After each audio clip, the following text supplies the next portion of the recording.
राजधानी लखनऊ में संपन्न हुआ Canara bank workman employees union का 29वां केंद्रीय सम्मेलन निर्विरोध president comrade JP Sharma, general secretary comrade SK Santani पदों पर चुने गए। सर, आज 19वीं कॉन्फ्रेंस में चुनाव संपन्न हो गया है जी, और आपको फिर से एक बार बहुत बहुत बधाई। धन्यवाद। सर, थोड़ा सा जो नए पदाधिकारी चुने गए उनका परिचय बताइए। देखिए, हमारे पदाधिकारी जो नए चुने गए हैं उसमें ज़्यादातर जो पिछले टर्म में थे, हमारे प्रेसिडेंट जेपी शर्मा जी चुने गए हैं दिल्ली से, महामंत्री मैं चुना गया हूँ, संयुक्त महामंत्री महेंद्र प्रवलकर आपके बगल में बैठे हैं, एक और संयुक्त महामंत्री 2 होते हैं। ऐसे ही हर स्टेट का रिप्रेजेंटेशन करके हमारी ऑफिस बेयरर्स की टीम है। अभी हम उसकी कल लिस्ट जारी करेंगे और आपको प्रेस को भी भेजेंगे, प्रेस नोट भेजूंगा मैं।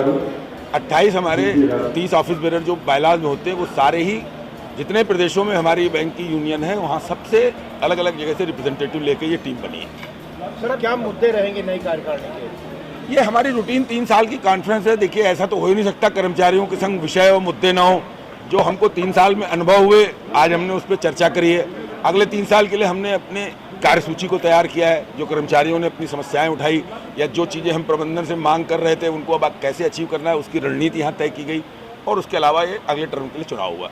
सर, बड़ी संख्या में महिलाएं भी जीत करके आई हैं, उनके लिए क्या शुभकामनाएं होंगी? देखिए, बैंकिंग उद्योग में 40% इस समय महिलाएं हैं और आप देश के किसी भी क्षेत्र में देखें तो महिलाएं कहीं पीछे तो है नहीं, तो यहाँ भी नहीं रह सकती।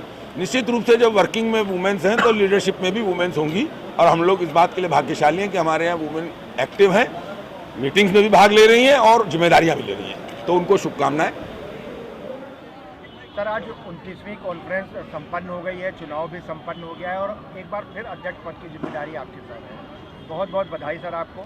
क्या मुद्दे रहेंगे और किन मुद्दों पर अगले 3 साल तक काम होगा? जो इस कॉन्फ्रेंस के अंदर जो हमारे साथियों ने जिस विषय पर अधिकतर चर्चा की वो था बैंक के अंदर बढ़ता हुआ काम का बोझ और एम्प्लॉइज़ की संख्या का निरंतर घटना, जिसकी वजह से जो है वो ग्राहक सेवा अच्छी देने के अंदर भी जो है बहुत सी दिक्कतों का सामना करना पड़ता है। क्योंकि पर्याप्त स्टाफ अगर ब्रांचेस के अंदर नहीं होगा तो ग्राहकों को भी उनकी अपेक्षा के अनुरूप जो है वो सेवाएं प्रदान नहीं की जा सकती हैं। और इसीलिए ये निर्णय लिया गया कि हम और अधिक रिक्रूटमेंट के लिए बैंक के अंदर जो है उसके लिए संघर्ष करेंगे ताकि हम ग्राहकों को और अधिक अच्छी सेवाएं जो हैं वो प्रदान कर सकें और जो हमारे साथी ब्रांचेस के अंदर काम कर रहे हैं वो भी समय पर अपना काम निपटा करके जो है अपने परिवार के साथ समय पर जो है उनको ज्वाइन कर पाएँ। उसके और कौन कौन से प्रमुख मुद्दे रहे कॉन्फ्रेंस? उसके साथ साथ जो है जैसे मैंने पहले भी कहा था कि बैंकों के अंदर जो हम लाभ अर्जित करते हैं, जो ऑपरेटिंग प्रॉफिट जिसको हम बोलते हैं, वो जब आप शुद्ध लाभ निकालते हैं तो उसमें एक बहुत बड़ा हिस्सा जो है वो जो नॉन परफॉर्मिंग एसेट्स है उसकी प्रोविजनिंग के अंदर चला जाता है। और अगर वो प्रोविजनिंग में कम से कम जाएगा तो और ये छोटे मोटे छोटा दुकानदार, लघु उद्यमी, कोई कामगार या कोई किसान, ये इस तरह के लोगों के ये नॉन परफॉर्मिंग एसेट्स नहीं है। ये अधिकतर हिस्सा जो नॉन परफॉर्मिंग का है, जो बड़े बड़े औद्योगिक घराने हैं, बड़े बड़े कॉरपोरेट हाउस है, बड़े बड़े पूंजीपति लोग जो हैं वो लाखों करोड़ों रुपया बैंकों से लेते हैं और उनकी देने की क्षमता है लेकिन वो देते नहीं है समय पर, जिसकी वजह से नॉन परफॉर्मिंग एसेट जो है बैंकों के अंदर वो बढ़ रही है। तो उसके घटाने के लिए सबसे बड़ी हमने जो मांग रखी हुई है वो ये है कि जो वो विलफुल डिफ़ॉल्टर्स हैं, जो जानबूझ करके पैसा वापस नहीं करते, हमें इस बात का एहसास है कि कोई व्यापार की शुरुआत करता है, हो सकता है उसका व्यापार जो है वो कामयाबी से ना चले और वो लोन जो है वो ना चुका पाए समय पर, लेकिन सभी ऐसे नहीं हैं।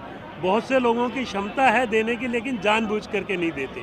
तो आज भी विलफुल डिफ़ॉल्ट जो है वो एक क्रिमिनल ऑफेंस इस देश के अंदर नहीं माना जाता, वो सिविल ऑफेंस माना जाता है।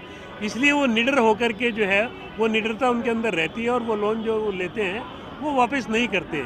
इसीलिए हमारी मांग है सरकार से कि उसको विलफुल डिफ़ॉल्ट को एक क्रिमिनल ऑफेंस के तहत जो है वो उसमें लाया जाए ताकि उनके अंदर भय पैदा हो। जो बैंकों का, इन बैंकों के अंदर जो जमा धनराशि है वो देश के आम नागरिक की है, कोई सेठ साहूकारों की या किसी और की नहीं है। वो उन आम जो नागरिक जो हैं अगर ज़्यादा लाभ बैंक कमाएंगे तो उनको ब्याज भी अधिक जो है उनके सेविंग्स पर जो है मिल पाएगा, एफडीज पर उनको मिल पाएगा और जो ऋण वो लेंगे उस पर कम ब्याज पर जो है उनको ब्याज वो जो है ऋण मिल पाएगा। तो इसलिए ये भी निर्णय लिया गया कि इसके खिलाफ भी जो है वो एक संघर्ष किया जाए।